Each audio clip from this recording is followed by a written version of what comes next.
I'm still sick, so I'm sorry if I sound a little bit like a broken squeaker toy.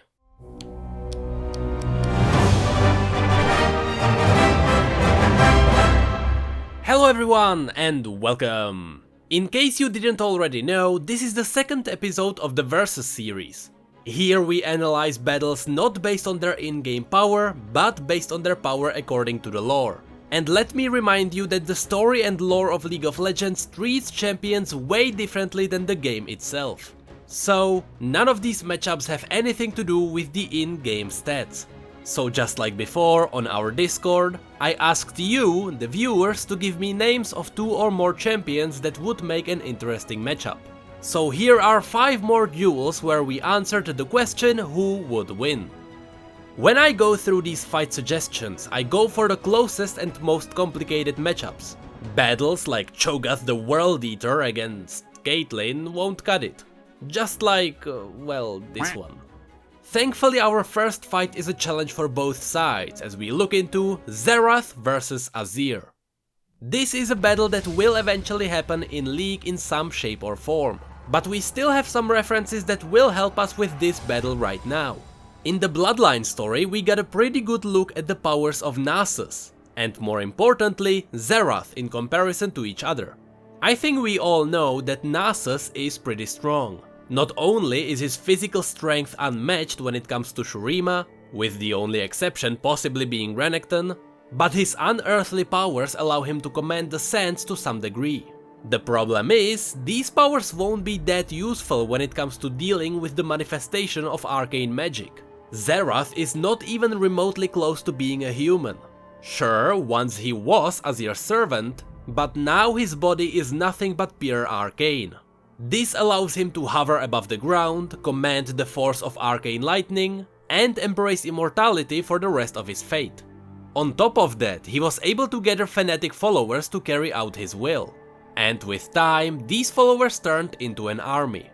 So, how can Azir beat something that can't be beaten by any other Shuriman Ascended? Azir himself became an Ascended with the help of a couple of coincidences. You see, Cassiopeia hired a desert guide to help her with tomb raiding. That guide was Sivir. While deep inside an ancient and rich tomb, Cassiopeia noticed that Sivir's blade fits into the tomb's safe door. So, naturally, she killed Sivir and used the blade as a key. So Cassiopeia opened the safe, cursed herself, and released Xerath and Renekton into the world. Fortunately for Sivir, Azir's blood courses through her veins. When she died, the blood that poured from her wounds woke up ancient Shurima and revived Azir. I know that this set of events may sound funny and weird, but blood magic does have its place in Runeterra, so I'll give it a pass. Our newly reborn Azir noticed Sivir lying on the ground and took her to the Oasis of the Dawn, also known as the Mother of Life. That's when Sivir was revived too, and that's when Shurima decided it was time for Azir to join the Ascended. And this is where Azir may fall flat. Outside of being an Emperor of Shurima, there is nothing else that would give Azir more power than the other Ascended. It is true that he can command the sands to a greater degree. He can recreate images of his fallen soldiers. He can raise fallen cities from ruins. But this is nothing compared to Xerath. Xerath became an Ascended, if you can even call it Ascended, through unique means. When the original day of Azir's ascension arrived, Xerath pushed Azir off the pedestal and took his place.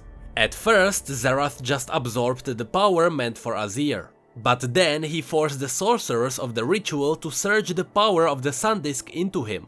He forcefully took every drop of magic the Sun Disk could offer. Eventually his own body couldn't take it and everything he ever was replaced with pure arcane magic. That is what gives Xerath the edge over any other Ascended being. He is more than an Ascended because he took more than the Sun Disk could offer. And on top of the fact that Xerath is more than a normal demigod, he's a smart evil man. His clever words managed to break the mind of Renekton and turn him from his enemy into his servant. These skills give Xerath the power to convert Azir's followers into his own army. So there is no doubt in my mind that Xerath would rise victorious in a battle against Azir. Next up we have Renekton vs Pantheon. Now this can end in many different ways. On one side we have Renekton, the brother of Nasus, undefeated warrior of Shuriman Empire, and most importantly, Shuriman Ascended.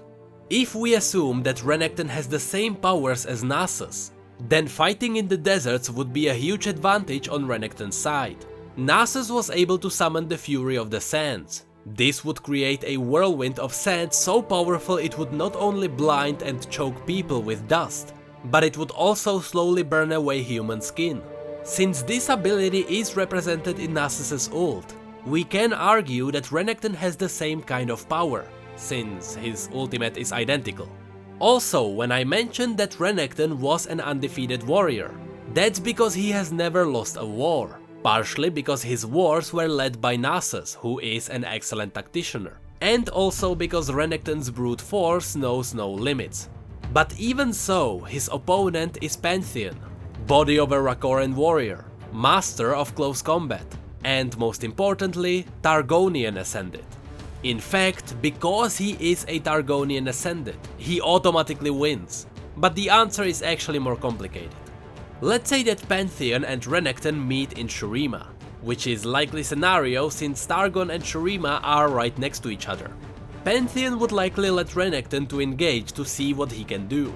Pantheon is insanely fast, so Renekton would be no threat at the beginning, and by the time Renekton unleashes his sand magic, Pantheon would probably use some kind of strategy to lure him into a place where he wouldn't have such an advantage.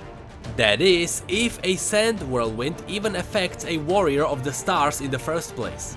But let's say that Pantheon engages Renekton in the deserts, and let's say that Renekton somehow counters Pantheon's lightning speed.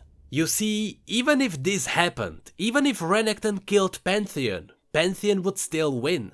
Because the Pantheon we know, the Pantheon that goes by the name Atreus, is only a vessel to the real Targon and to the real Pantheon. In reality, Pantheon is a network of warriors scattered across the galaxy, and when one of their mortal avatar dies, another takes his place. So, even if Pantheon dies, another one will take his place and the battle will continue eventually. So, in reality, there is no possible way for Renekton to win. Also, Pantheon controls Aurelion Soul, so he could just call down an orbital strike on him. Shadow Kane vs Rust. Oh, now this one. This is probably the toughest decision I had here so far. The reason mainly being the fact that we don't know a lot about Shadow Magic and we don't know a lot about Rust. Let's start with Shadow Kane. All of this begins with Zed. We know that A. Kane is Zed's student, and B. Zed holds the true potential of Shadow Magic, since he was the one who did something with the Shadow Box in the Kinko Monastery. Now, here's the problem. We don't really know the true potential of the Shadow technique. We don't know where it originates and we don't know its limits. But I assume one can do a lot with it if they fully master it. Freely slip in and out of shadows, maybe clone himself? Look, the story never mentioned his real powers, so let's just say that he can do everything. Let's just say that he can do everything Zed can do and everything he can do. So he can clone himself, he can slip in and out of shadows, he can burst into your body and explode out of it. Let's say he can do all that. His opponent is Rust. Now this is not getting any easier, because I don't know what Rust can do either. His story was confirmed to be expanded when Aatrox gets his rework. So right now we can just assume that he can do what Aatrox can do. So you know what? Rust wins. How can a human with Shadow technique beat a Horseman of the Apocalypse? Because that's what the Darkin race actually is. They destroy armies and raise nations with evoked bloodlust. The Darkin can create the deadliest men there ever were. Unless they face some kind of demigod, if not something greater. I don't think they can be easily stopped. They can't be possibly beaten by mortals, right? They have the power to freely alter them, so I doubt humans can harm them. Next up we have two Hulks against each other. Sian vs Urgot. These two abominations would make an interesting battle. While Urgot is a man augmented to become something greater than a man, Sian was resurrected as something greater than a man with blood magic. At this point it would be a battle of how much can blood magic hold Sian's body together before it is torn apart by Zonite shotguns.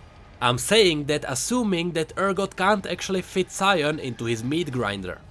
Sian's size on its own is a weird topic. It was never stated that Sian is a giant, but in-game, Galio calls him that. Galio says that they would have an amazing fight, but in reality, Sian is just a big man. I think that one Galio quote is aimed only at the in-game world. So I'm sticking to Sian being a huge man. Seeing how destroyed Sian's body is, I say pointing at his missing leg, open blood magic filled belly, and a knife sticking out of his brain. I think Sian would be able to endure a couple of Urgot's shots. I'd even say that Sian would probably endure any toxic fumes Urgot might use. So realistically, if Sian successfully charges at Urgot, Urgot is dead. Sian would most likely just rip him apart. While both of them are stronger than any other man, Urgot is still using a lot of his own body. So Sian can still tear apart his weak parts. And don't forget that even machinery can be destroyed. So in the worst case, Sian would most likely have the strength to use his Noxian Runic Axe to cut off Urgot's legs. So in the end, since Urgot is not a perfect machine, blood magic would win. And our last battle includes two friendly fellows, Teemo vs Rumble. If you watch my channel on regular basis, you may have noticed that there is not a lot of Yordle lore around. That's because majority of Yordles don't have their lore adapted to the new world yet. So while I can't go deeper into what Rumble and Teemo can do, I can tell you who would win based on their capabilities. For Rumble, we know that he is a known technician in Bandle City. He can craft tools, weapons, and of course he crafted his mech suit. We can tell that Rumble himself isn't the strongest, and that his combat training is most likely non-existent. His powers when it comes to a battle rely on his mech suit. Teemo on the other side is a very different kind of Yordle. Teemo may be a scout snooping around the Bandle City, but he can do so much more. Just the fact that he is a scout means that he has some kind of a combat training. This means that he knows when to engage, when to play it safe, and how to look for weaknesses. Referencing all his past stories, Teemo is most likely more than that. In all his previous versions, Teemo was always a deadly assassin. He can use his environment as a weapon, hence why he's using mushrooms to poison his enemies. All Teemo really has to do is to land one poison dart on Rumble, since Rumble doesn't have a windshield or any other kind of cover on his mech. It all takes one poison dart to take Rumble down. But since Teemo is a skilled scout assassin, he could just lay traps in a forest and wait for Rumble like Ewoks for ATST. Yes, I know that Rumble has a flamethrower and rockets, but Teemo is far quicker than Rumble's mech. And even if Teemo gets hit or burned, he most likely knows how to patch himself up, while Rumble most likely doesn't. So in this matchup, I'd most likely give it to Teemo. And that's it for this episode of Who Would Win. Keep an eye on our social media if you'd like to suggest a fight for another episode. We do these roughly every month, so try not to miss the next one. So, as always, if you enjoyed this video, feel free to rate it however you want and subscribe for more lore. You can also follow us on Twitter, Facebook and Discord if you'd like to chat. And don't worry, I know I mentioned Discord again, that's just a force of habit. Also, there is merch, don't forget about mugs and shirts. And with that, thank you all so much for watching and for your support. You know I really appreciate it. And as always, thank you, come again. Super special shout out to our patrons for going the extra mile and making my life a little bit easier. Thank you to Ket, Thomas John James Walsh III, Davy van der Ree, Black Rain Raven, Hang Wu, and A.S. Demelsi? Ah crap, I already forgot how you told me to pronounce it. I'm sorry, and thank you.